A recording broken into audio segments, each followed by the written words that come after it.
Today we're just going to be talking about off-market properties, why it's advantageous to buy an off-market property, what are the risks, how do we source them, do we still need to do due diligence on them, and anything else related. So first I'll define it. So an off-market property is something that's not online.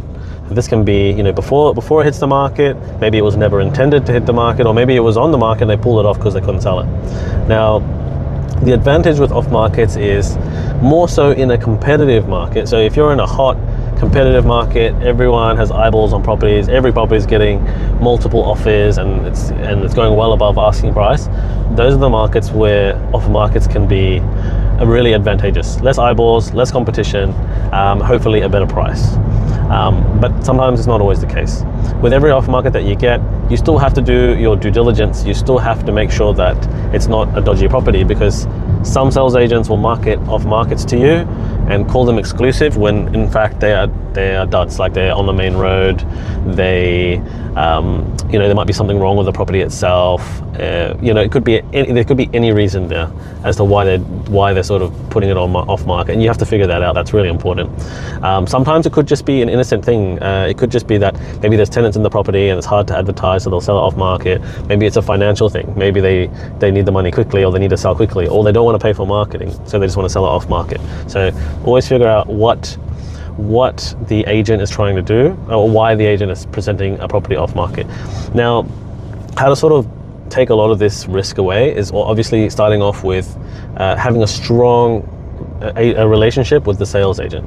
If it's just someone that you've met over the phone a few times, you don't know who they are, but if, like us as buyers agents, we've transacted with them on multiple purchases, we sort of know how they think, and if they're being genuine, if they're being honest, we can sort of tell that over the first few transactions. But I think overall, make sure you trust that person. Go meet them in person. Have a coffee with them, have a chat with them before you start, doing deals with them. I think that's the best way. You can sort of see through a lot of the fluff, a lot of the charisma they put on to build rapport with yourself as well as a buyer. So you can see through all that if you meet up with them in person and have a good heart-to-heart chat. Now, how we find these off-market properties? Again, it comes back to strong sales agent relationships. You have to meet them. They have to like you to give you the good stuff.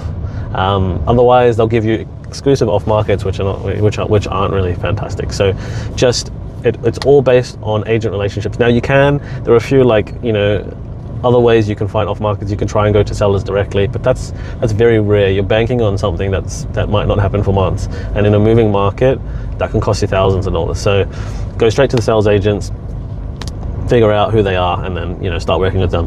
Now the other thing is, if you go to a particular suburb where all they do is auctions and it's really tightly held, sometimes, even if it is a competitive market, sometimes you're wasting your time trying to find an off-market property. Because I know, for example, like, I'm based in Thomastown in Melbourne. I know, for example, in Thomastown, I know who to talk to about off-markets, but most of the stuff that's listed off-market in that area, they're bodgy properties, and then every good property is taken to auction, and it's good for the seller, it's not good for the buyer. But these sales agents, they're very tightly held in this pocket. They don't like to share too much. They say pretty much 99.99% of properties go to market. So yeah, again, coming back to wasting your time, if you're trying to buy into a market like this and you're trying to save like 10, 15K or 20 grand buying off market, the time it takes for you, 3, 4, 5 months to find that off market that actually ticks the boxes will cost you more than that. In a moving market, it could be moving 10 grand a month. It could cost you 40, 50, 60 grand. So you have to pair how you're going to buy this property with the context of that particular suburb and your strategy as well. So I hope that clarifies anything. There's no hype about off markets. Off markets can be just as good as on markets. Deals can be just as bad or good as on markets. I hope this helps.